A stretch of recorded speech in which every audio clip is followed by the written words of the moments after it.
ওখানে অবশ্যই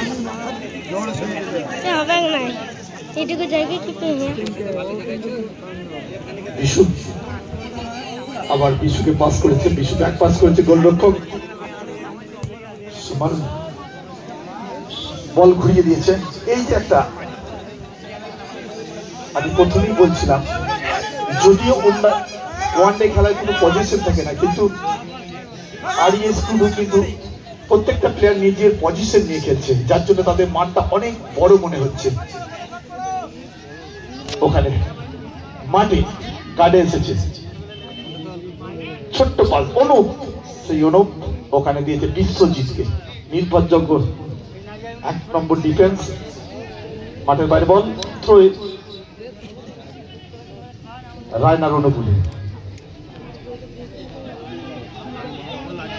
ওখানে মোহাম্মদ ছোট্ট করে পাস করেছে, গোল হওয়ার সম্ভাবনা কিন্তু অপূর্বভাবে সেভ করে দিয়েছে। ওখানে রাহুল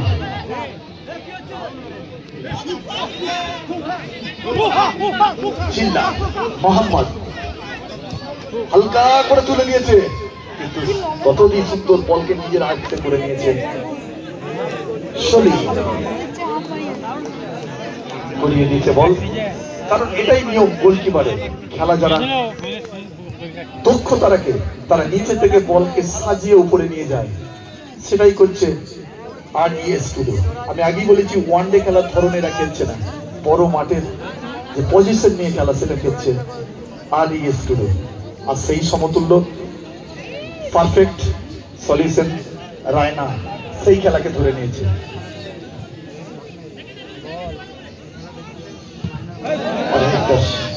দূরবর্তী শট, বলের সঙ্গে পায়ের ঠিক সংযোগ হয়নি। বিশ্বজিৎ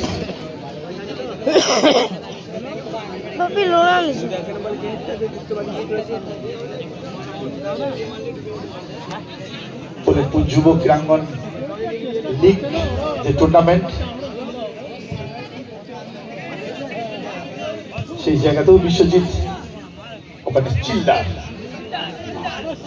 চিল্লার, ওখানে সুরজ ছোট্ট করে পাস, গ্রাউন্ড লেভেলে খেলছে দু দলই, ছোট্ট করে দিয়েছে ইহেতু। ওখানে কিন্তু বল কেড়ে নিয়েছে ছোট্ট করে। ওখানে মার্টিন, ওখানে আবার সুরজ, কিন্তু ওখানে ডিফেন্স কোন রকমের চাপই নেয়নি, বল মাঠের বাইরে করে দিয়েছে। এখন কর্নার তুলছে ইহেতু। মার্টিন, ইব্রাহিম উঠে এসেছে ডিফেন্স থেকে, কিন্তু মোহাম্মদকে ডিফেন্সে রেখেছে। অনেকটা লম্বা বলতে শট নিয়েছিল, কিন্তু সিমল গোলরক্ষক। ওখানে জিতেনকে যেন আদর করছে মোহাম্মদ, কোলে কোলে নিয়ে। তবে ডিফেন্সের একটা ধর্ম, স্ট্রাইকারকে বুকে রেখে খেলা। মোহাম্মদ মার্টিন মাথা উঁচু করে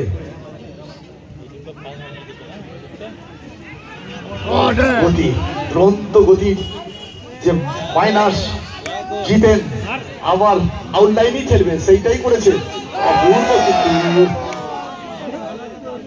দিতে পারেনি।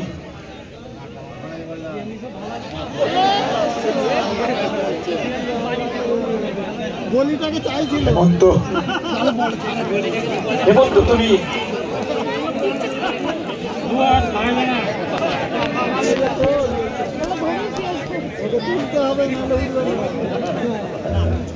হেমন্ত তুমি জানো যে জিতেনের পাশে দাঁড়িয়ে খেলছো, বল কিভাবে গচ্ছিত করে গুছিয়ে পাস দেবে সেটা তুমি জানতে। বলতে দু দলই। ওখানে বিশ্বজিৎ ডিফেন্স মার্টিনকে কোনো রকমেরই জায়গা দিচ্ছে না।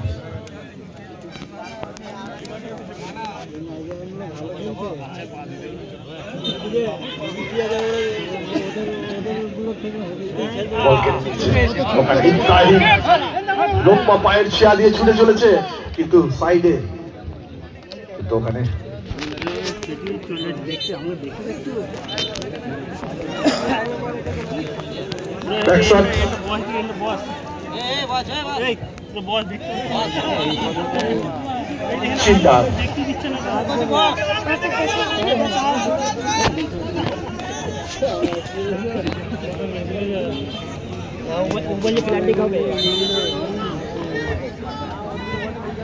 অসম্ভব। ওখানে হেমন্ত,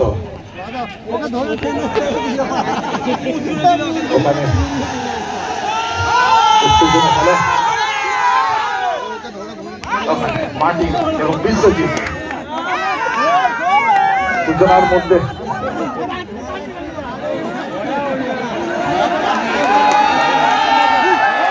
অনেকের পর লাহোর দর্শকের উচ্ছ্বাস তুলনামূলক ভাবে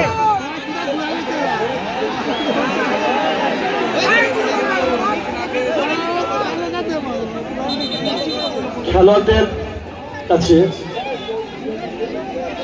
একান্ত অনুরোধ, খেলোয়াড় মনোভাবের বাইরে যাবেন না। রেফারির সিদ্ধান্ত চূড়ান্ত। রেফারির সিদ্ধান্ত চূড়ান্ত। খেলোয়াড়দের বলছি, হাজার হাজার দর্শকের মধ্যে আপনি নির্বাচিত হবেন একজন ভালো খেলোয়াড় হিসাবে।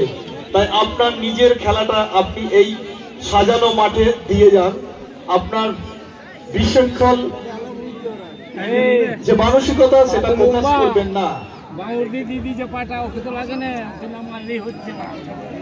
রেফারির সিদ্ধান্ত চূড়ান্ত। প্রতিটা খেলোয়াড় প্লেয়ারদের কাছে একান্ত অনুরোধ, অহেতু রেফারির বাইরে যাবেন না।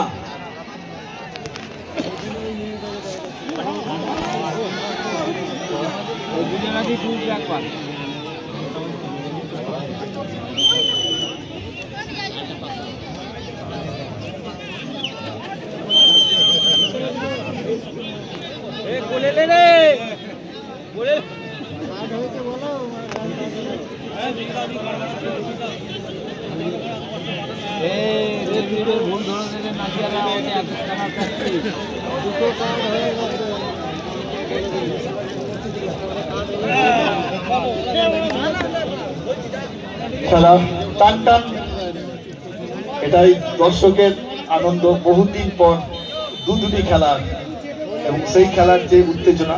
RES দিয়ে গেল মামনিয়া ফুটবল গ্রাউন্ডকে। RES টুডু সত্যিই তারা, আমি প্রথমেই প্রিয় ফুটবল প্রেমিক এবং যারা ফুটবল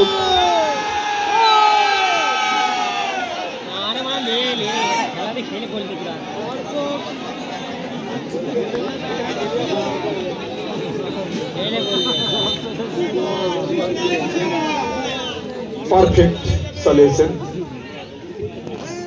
ওখানে সিমল অনেকটা বল চিপ করে দিয়েছে।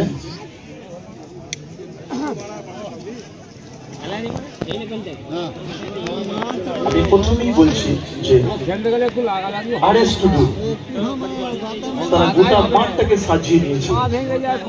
ফুটবল খেলাটা তারা ঠিক ওয়ানডে জায়গাতে রাখেনি, তারা নকআউট টুর্নামেন্টের যে খেলা সেই খেলায় খেলছে।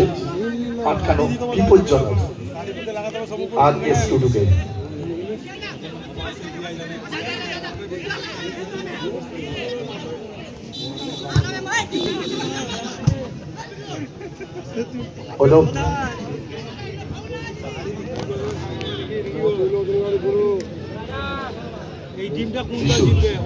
বিশু থেকে হেমন্ত, হেমন্ত থেকে সিরন, আবার বিশু, মোহাম্মদ হোসেন আবার কিন্তু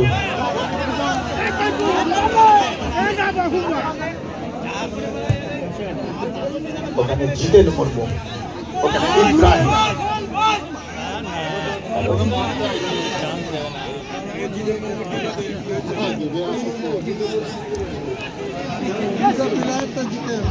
বাইরে থেকে কেউ রেফারিকে ডিস্টার্ব করবেন না, বাইরে থেকে রেফারিকে ডিস্টার্ব করবেন না। রেফারি ভুল করলে কি করবি? অনেকটা বল তুলে দিয়েছেন ওখানে মার্টিন, মার্টিনে পায় বল, লম্বা পায়ের ছিয়া মোহাম্মদ ওখানে দিয়েছে ইহেতুন, ওখানে আবার মার্টিন মোহাম্মদ,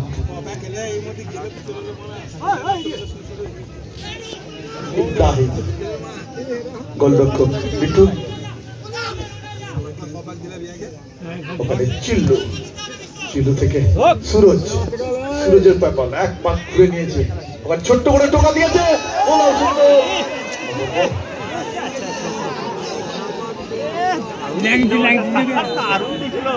বলতে বলতে